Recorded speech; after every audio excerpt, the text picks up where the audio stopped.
Sa puntong ito, atin pong inaanyayahan si Executive Secretary Ralph Recto upang ihatid ang mensahe ng ating mahal na Pangulo, His Excellency Ferdinand R. Marcos Jr.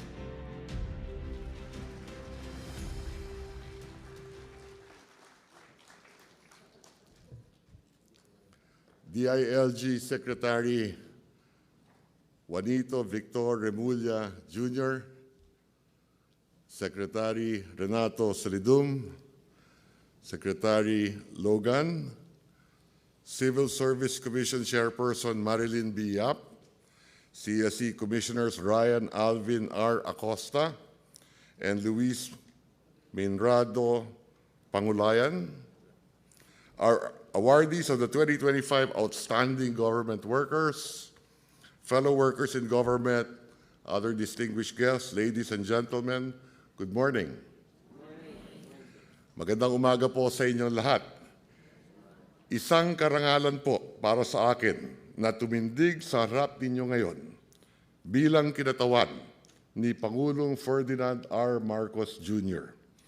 Taos-puso po siyang nakikisa sa pagkilalang ito para sa ating mga lingkod bayan. Bagamat hindi natin siya makakasama ngayon, ipinapaabot niya ang kanyang mainit na pagbati at pasasalamat sa lahat ng mga bayani ng serbisyong publiko. Kaya't hayaan po ninyo akong ihatid ang mensahe ng Pangulo para sa inyo. Ulit, magandang umaga sa inyo lahat at isang mainit na pagtanggap sa Malacanang. Ipinagdiriwang natin sa araw na ito ang puso ng pamahalaan, ang mga kawaning tahimik na naglilingkod para sa sambayan ng Pilipino at sa bansa. Sa Civil Service Commission Honor Awards Program, kinikilala natin ang mga kawani ng gobyerno na mahusay sa kanilang tungkulin at huwaran sa prinsipyo. Hindi naman may kakaila na sa pamahalaan, mas madalas nating napapansin ang mga nasa matataas na posisyon.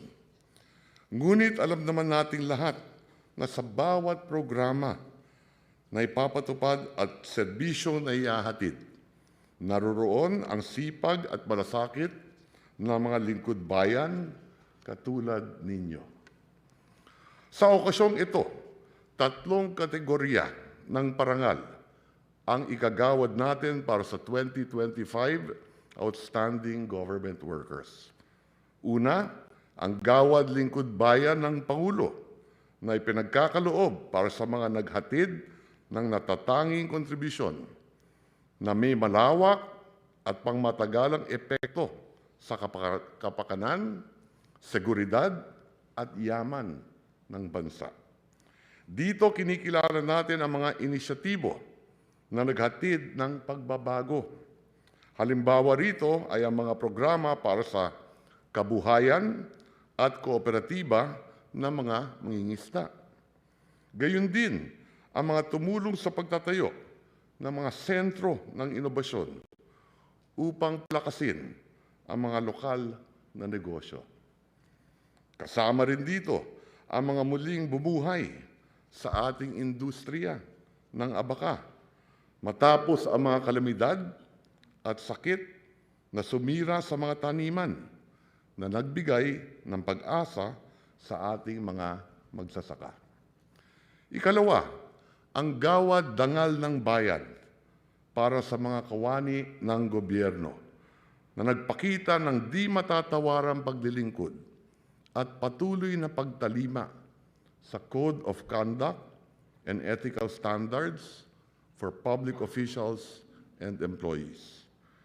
Kinikilala natin ang mga kawaning tapat sa kanilang gawain. Kabilang dito ang mga lingkod bayan na humigit pa sa kanilang tungkulin, gaya ng paghahatid ng serbisyo sa mga pinakaliblib na komunidad. Para rin ito sa mga naglunsad ng mga programang nagligtas ng buhay ng mga ina at sa mga nagtaguyod ng mas maayos na healthcare system sa probinsya. At ikatlo, ang gawad pag-asa na ating ibinibigay sa mga kawani na nagpakita ng natatanging husay sa trabaho at nag-iwan ng kontribusyon na ramdam sa higit pa sa isang ahensya ng ating pamahalaan. Dito kinikilala natin ang mga proyektong bunga ng dedikasyon tulad na lamang ng paglikha ng mga kagawitang pangkaligtasan para sa mga mag-aaral sa panahon ng lindol at ang pagsulong ng seguridad sa pagkain at makakalikasang kabuhayan. Kasama na rin dito ang mga nagpalakas sa suporta para sa ating mga magsasaka upang ihanda ang ating mga komunidad sa climate change. Para sa lahat ng tumanggap ng parangal ngayon, kayo ang patunay na ang diwa ng tapat na paglilingkod ay buhay sa ating pamahalaan.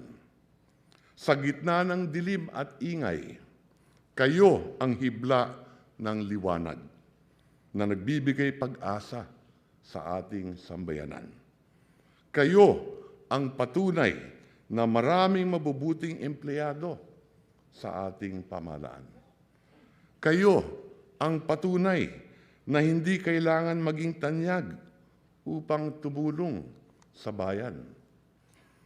At kayo ang patunay na anumang antas ng tungkulin, may kakayahang ang bawat isa na maglingkod ng may dangal.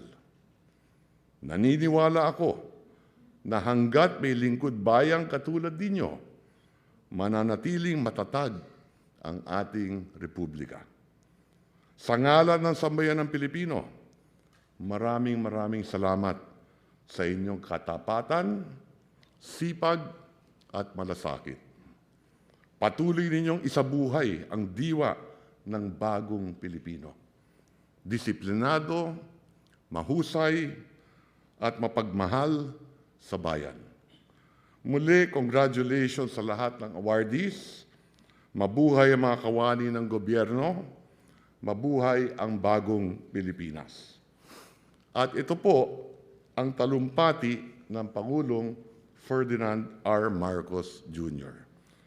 Muli sa ngalan ng Pangulo at ng buong pamahalaan, taus-puso po naming binabati ang lahat ng ating 2025 outstanding government workers. Araw-araw, patuloy natin ipakita na ang pamahalaan ay handang paigtingin ang tungkulin nito para sa bayan. Gawin natin ang ating trabaho ng may husay at may dangal, kahit sa gitna ng maraming ingay.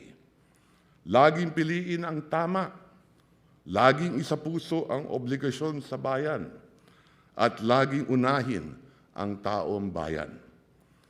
Patuloy po sana kayong magsilbing inspirasyon sa buong hanay ng ating birokrasya at sa susunod na henerasyon ng mga lingkod bayan. Maraming salamat po, mabuhay kayo lahat, at mabuhay ang bagong Pilipinas. Thank you, Executive Secretary Recto.